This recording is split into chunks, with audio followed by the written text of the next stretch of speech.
안녕하세요. 보험금 팔례방입니다. 혈중 알코올 농도 0.147%, 출근 중 신발을 신고 소지품을 지닌 채 익사한 경우 유서가 없다면 자살 사망보험금은 지급되는지 여부에 대하여 서울중앙지법 2016 가단 5093122 토대로 면밀히 이 사건을 들여다보겠습니다.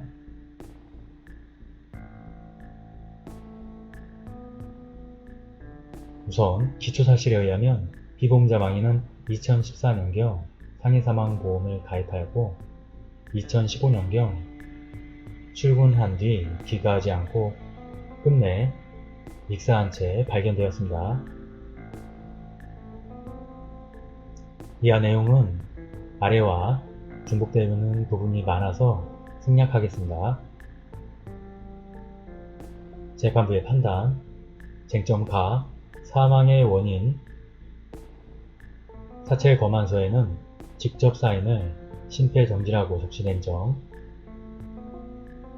갑작스러운 사망의 원인이 될 만한 질병이나 상해가 없는 점, 부검 결과 양쪽 폐가 모두 과도하게 팽창되어 있고 모든 장기 조직에는 플랑크톤이 검출되었는데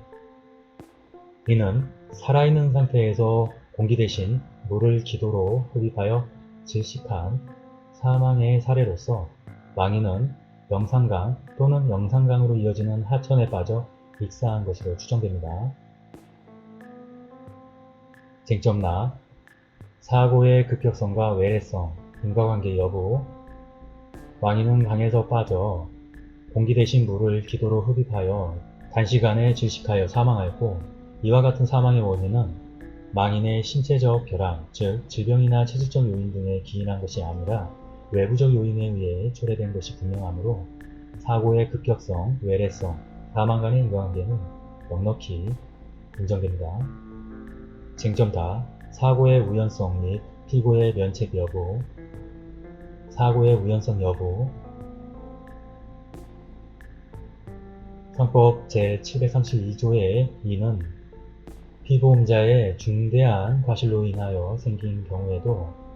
보험자는 상해사망보험금 지급 책임을 면하지 못한다 라고 규정되어 있고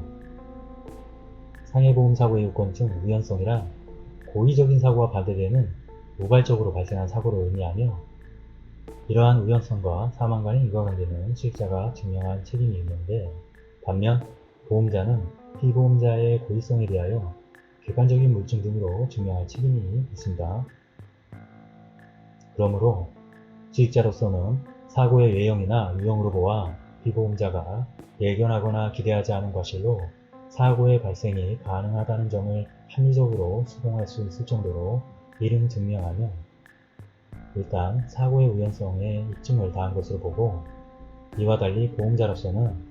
그 사고가 피보험자의 고의에 의하여 발생한 것이라는 점을 일반인의 상식에서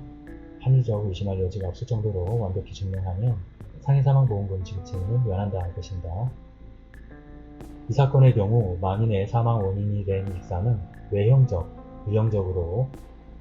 그 사고의 특성 그 자체로 피보험자의 과실 또는 제3자의 고의 또는 과실로 인하여 발생한 것이 가능한 사고이고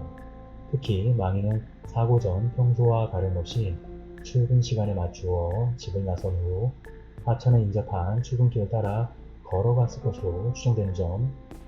망인은 사고 당시 전날 저녁과 당일 잠자리에 들기 전 음주의 영향으로 혈중 알코올 농도 0.147% 이상의 술에 취한 상태에서 몸을 제대로 가누지 못하였을 가능성이 농후한 점, 망인은 신발을 모두 신고 핸드폰, 지갑 등을 그대로 소지한 채 물에 빠진 점 등에 비추어 보면 망인이 음주로 인하여 실족하거나 다리에서 떨어져 출근길 주변의 하천 또는 강에 추락하였을 가능성이 있다는 점을 충분히 수긍할 수 있고 이로써 사고의 우연성의 요건을 갖춘 것으로 이른 봄이 상당합니다. 고의성 입증 여부 비록 망인이 사망하기 몇 개월 전에 사귀던 여자친구와 헤어지고 신용카드 채무 등 파산 신청을 의뢰하기도 하였으나 그러한 정도의 신변 정황만으로 망인에게 자살을 선택할 만한 충분한 동기나 원인이 존재하였다고 보기 어려운 점. 망인의 형인 이는 수사기관에서 망인이 여자친구와 헤어진 후 괴로워서 극단적인 선택을 한 것 같다라는 진술을 하기도 하였으나 이는 망인이 영산강에서 이삭체로 발견되자 망인이 자살한 것으로 심정적 단정하여 자살의 원인을 나름대로 추측한 것에 불과한 것을 보이고, 오히려 망인과 사고 전날 술자리를 가진 친구들은 그 당시 일상적인 이야기와 농담을 나누는 즐거운 분위기였고 망인이 신변을 비관하는 이야기를 전혀 하지 않았으며 망인의 평소 성격상 자살을 믿을 수 없다라는 내용으로 진술한 점. 망인의 휴대폰 카카오톡 메인 화면에는 곧 끝나겠지, 진짜 싫다라는 문구가 입력되어 있으나 그것이 반드시 자살을 암시하는 내용이라고 단정하기 어려운 점. 자살을 계획한 후 유서든 또는 신변을 정리한 정황이라든가 이러한 점이 자살했을 만한 객관적인 물증은 발견되지 않았고,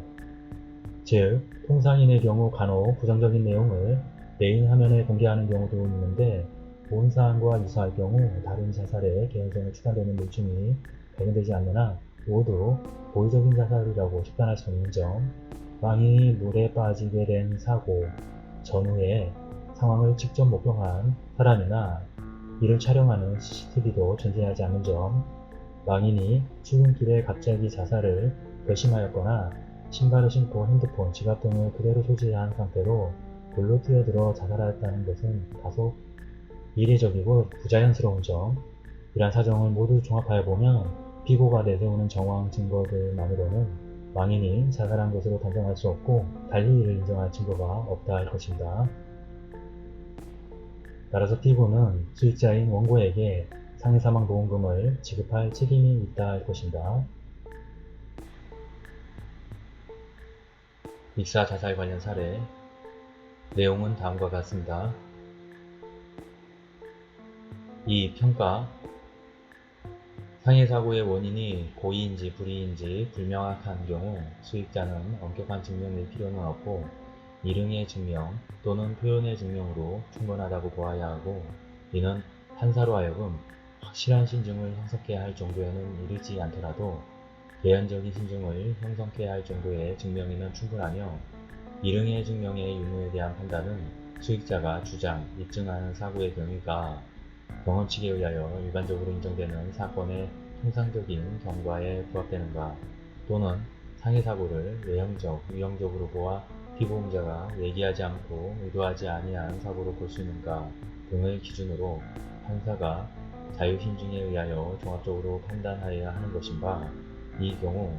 수익자로서는 상해사고의 외형이나 유형상 그것이 피보험자의 과실 또는 제3자의 고의 또는 과실 또는 기타 예측할 수 없는 원인에 의하여 발생할 가능성이 있다거나 그것이 통상적인 과정으로 기대할 수 없는 결과를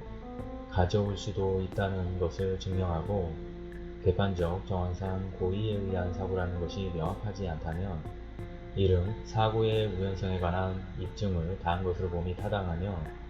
이와 달리 보험자로서는 그 상해사고가 피보험자의 고의에 의하여 발생한 것이라는 점을 일반 평균인의 상식이나 사회통념상 합리적 의심할 여지가 배제될 정도로 명백히 증명하여야 비로소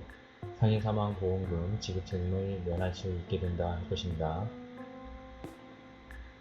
마치겠습니다. 긴 시간 시청해주신 점 고맙습니다.